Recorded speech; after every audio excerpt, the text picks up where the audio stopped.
This is a bank run. This one took place in Phnom Penh on an ordinary Saturday last year. Usually that happens when a bank gets caught being bad at its job.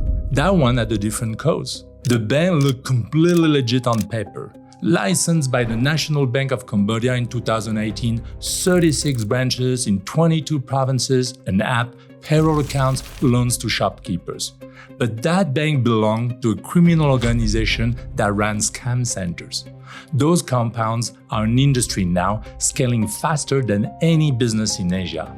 $43.8 billion are taken every year by these networks working out of Cambodia, Myanmar, and Laos. More than 40% of what those three countries produce legally. In this video, I'm going to show you in detail how it works, how brilliant the laundering machine is, why it's now growing in Europe, and what to look at before you trust a bank with your money. My name is Bertrand.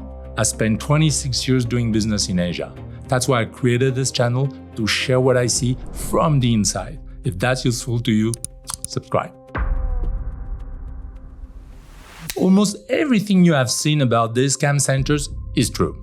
The barbed wire, the bars on the windows, the guards on the gate, the passports collected at the door, and the biddings for anyone who misses a target. What almost nobody explains is what the people at those desks are doing all day. It goes from the woman on a dating app who mentions a trading platform to the crypto exchange where your balance climbs every week until the day you try to withdraw it.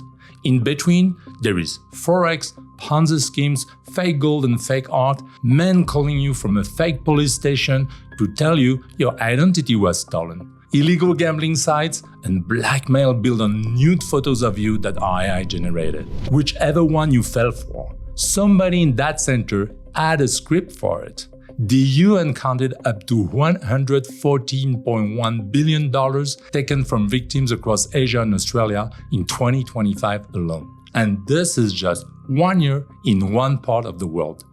To be fair, nobody agrees on these figures. Governments in the region attack them, and the analysts producing them work from the outside. No statistics office keeps a column for stolen money. The one thing nobody argues about is the order of magnitude. An industry that size cannot run out of a shed in a jungle.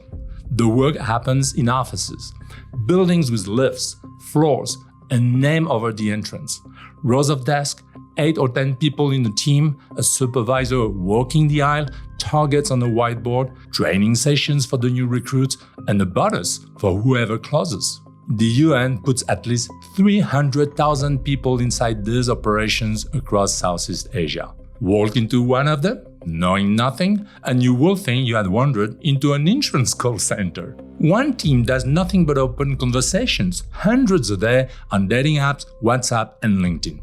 When somebody replies with interest, that name moves to a second operator who spends 3 or 4 weeks becoming a friend and never mentions money.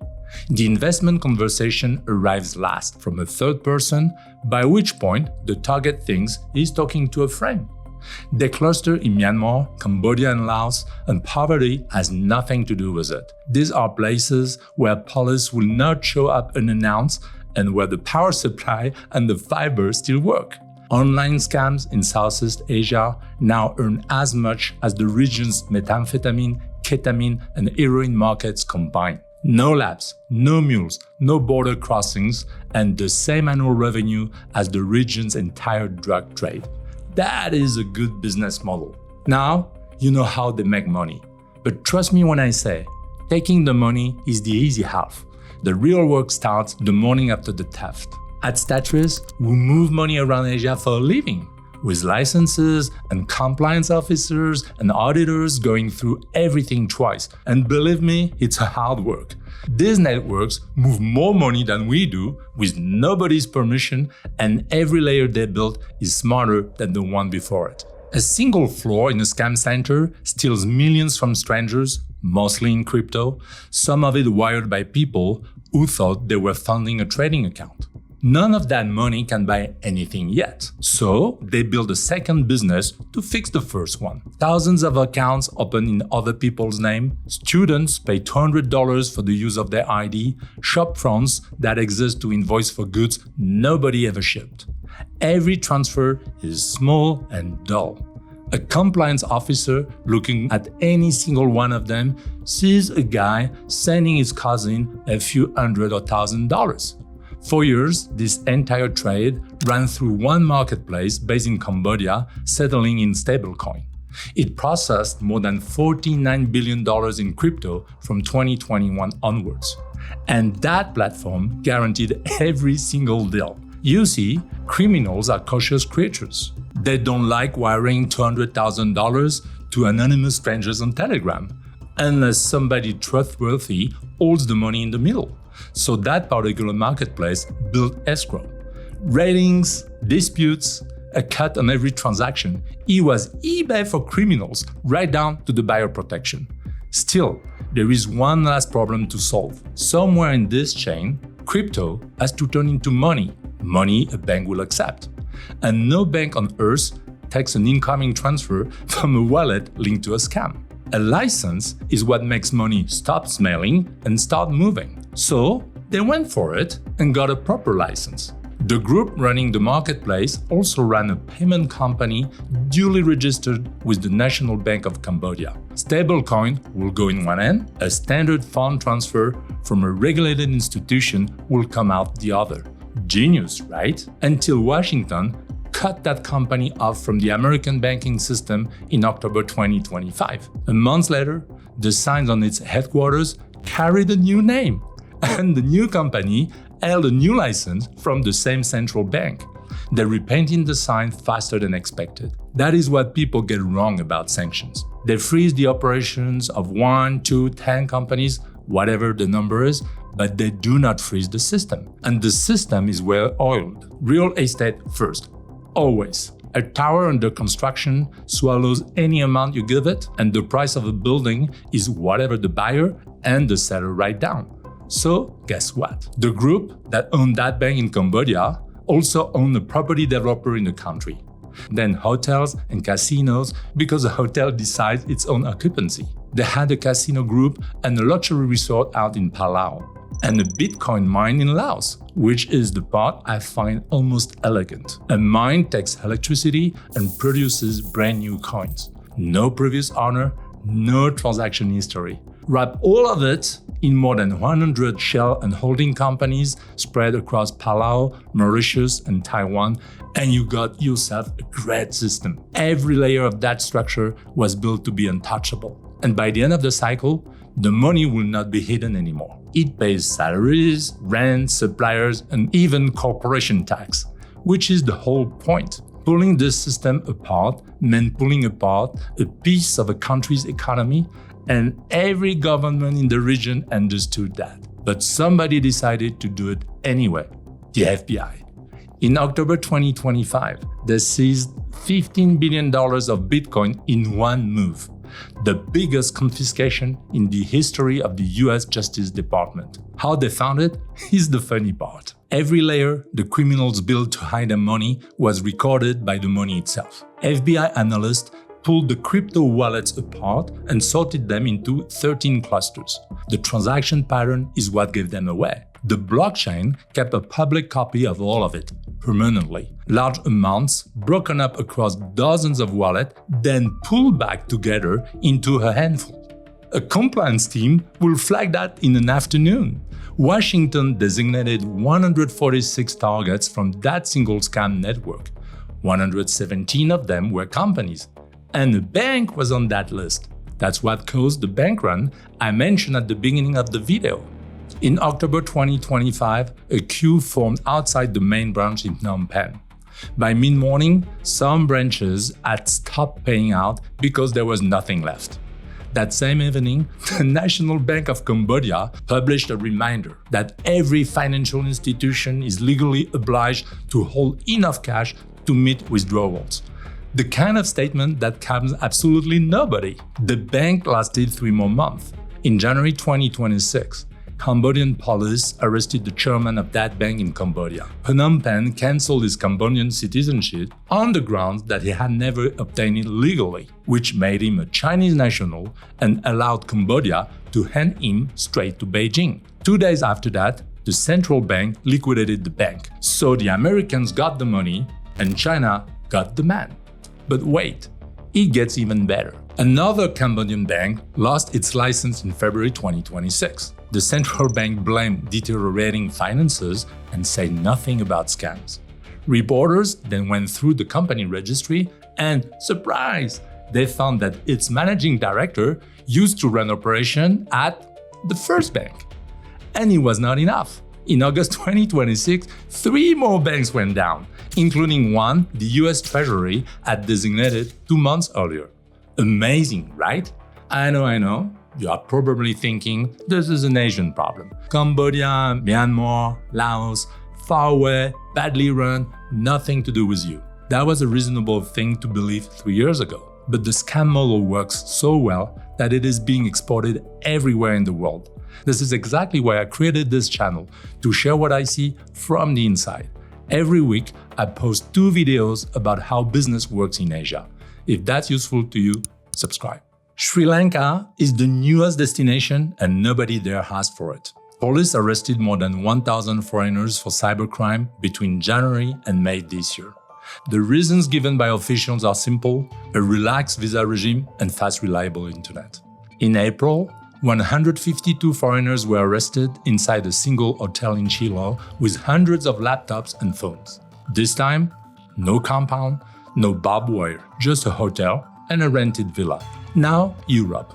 Europol just shut down 3 fraudulent call centers in Albania. 10 arrests, more than 50 million euros taken from victims. The operators worked in groups of 6 to 8, sorted by language: German, English, Italian, Greek, Spanish. Each team called its fellow citizens because, like in any other business, the language barrier is a problem for scammers. And these guys were creative. They ran scams twice on the same people. First, the fake investment platform, then, months later, a second call to the same victims offering to help them recover the money they had lost. It's evil, but it worked. They sold hope back to the people they had just ruined. And the worst part is that in Tirana, nobody was a prisoner detained by the criminal organization. The operators were paid 800 euros a month, plus a rising commission paid partly in cash, partly by bank transfer, under a management system that investigators describe as resembling a legitimate company. They didn't need to lock anybody in. They just posted the job offer. Interpol also named Central America. The UN and the European Commission put it more bluntly: no region is immune. Now, the $1 million question.